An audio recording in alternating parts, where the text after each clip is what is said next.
The course building tools in version 10.1 are functionally the same. The improvements here are in the cleaner look and the new navigation.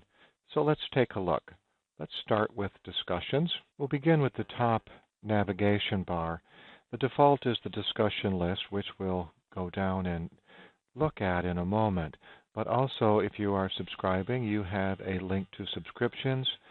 Very nice, I think, in this version is you can access your groups through the Group Restrictions tab. And of course, then statistics. If you're going to be creating a new discussion or a forum, click on the Action menu next to the button there. Then, of course, more actions. Here's where your reorder is, to delete and also to copy. The filter by is a handy feature. You can click and view only the discussions that have unread messages in them. If you're using the approval process, that can also be filtered, and any that are shared. So now let's take a look at a discussion. We're going to skip down to this one, the class discussion graded, because it has a grade item attached to it, and I think we're going to want to see that as well. So the action menu up here is for the forum. You can add a topic to this forum, you can edit the forum, or view forum statistics. Notice again here next to each of the discussions in this forum are action items that give you the opportunity to edit, to view the statistics for that forum, and also to go in and grade or assess the topic. So let's take a look at the statistics. Here is where you'll find the summary of how many people have authored and read to give you a heads up as who's participating and who is not. So we can use the breadcrumbs at the top here and go back to the discussion list. And we'll see in here, if we go to edit the topic, that again, besides the interface, everything is quite the same. We can actually, from the editing mode, go in and assess or grade the topic. But you'll see again, it's the cleaner interface, or the tools rather, are here, and on the restrictions, under assessment, everything should look very familiar to you. One thing we do have here is save and close. Save and new we had before, but save and close, if you've made changes, what it will do is take you back to the list.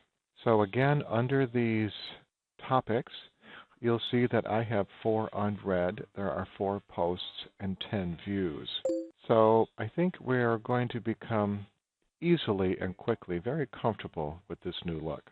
There's also a new addition to the discussion tool, and let's go in and edit one so I can show you. I'm going to click on the Action menu, edit the topic, and it is on the Properties tab under Options.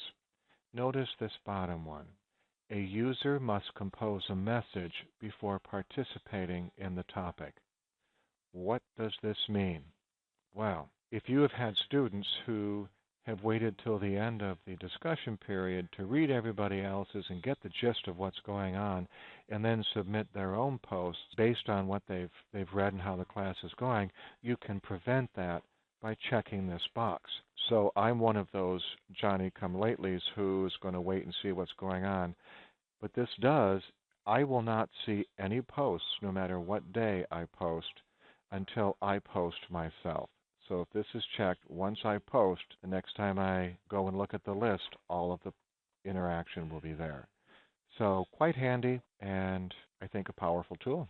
And when we switched to the Dropbox, it didn't take me very long after working with the new system to become very, very comfortable with this, I call it visually soothing interface.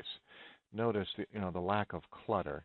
And if we go back to the old system, not that we didn't know it and learn to love it, but this side menu here that often appeared, and all of the visual things that were displayed, and our edit icons. When we come back to the new version, you can see how clean and simple it really is. So if you wanted to create a new Dropbox folder, of course, the same interface with the same options are still here, just in a new, cleaner, less cluttered environment. And then under More Actions, again, as you learn and work with the system, explore these and see where the items are relying. Here is the old familiar reorder and to preview, and of course to delete. And then for each individual item, we have the action menu, and this is how we would edit. And it brings us to the same location and the same interface. And when it's time to grade the assignment, you can click on the title, and it will bring you into, again, a very familiar set of tools, just in a different, cleaner layout.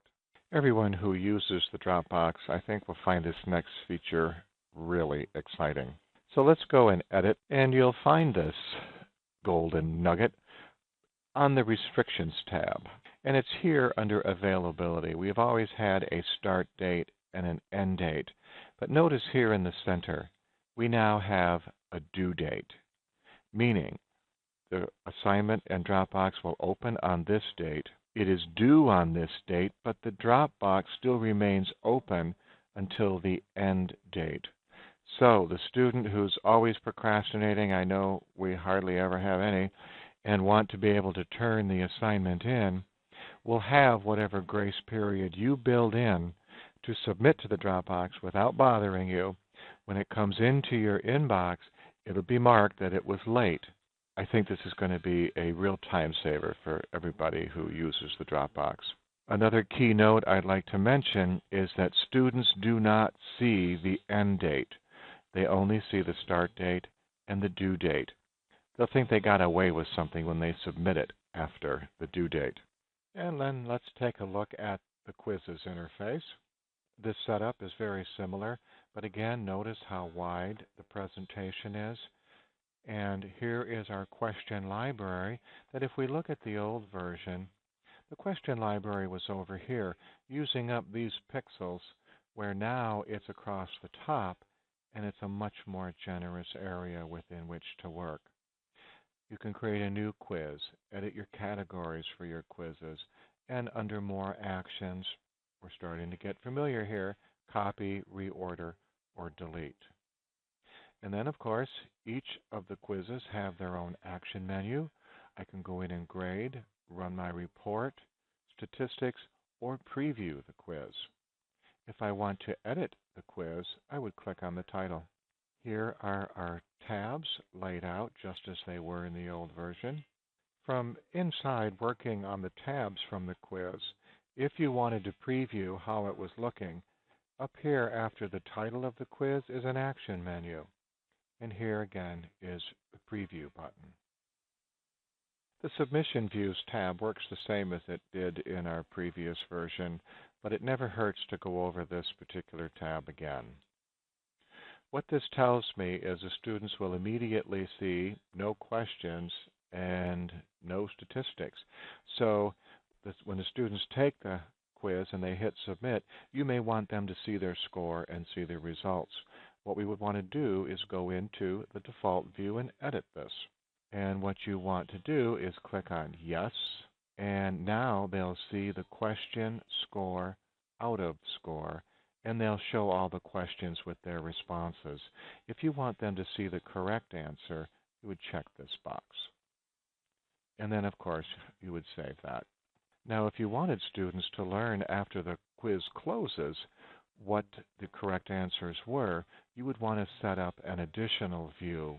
And in this view, you would give it a title, after a quiz closes, something of that nature.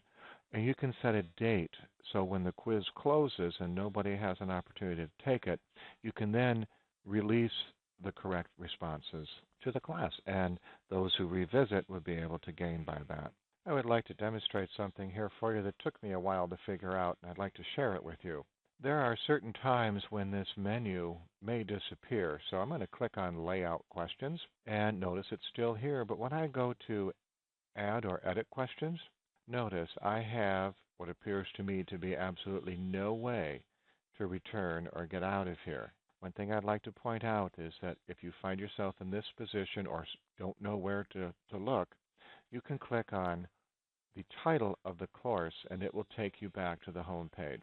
Certainly also, if I click Done, it will take me to the previous page. So in essence, the video training title or the course that you're in is very similar to Course Home.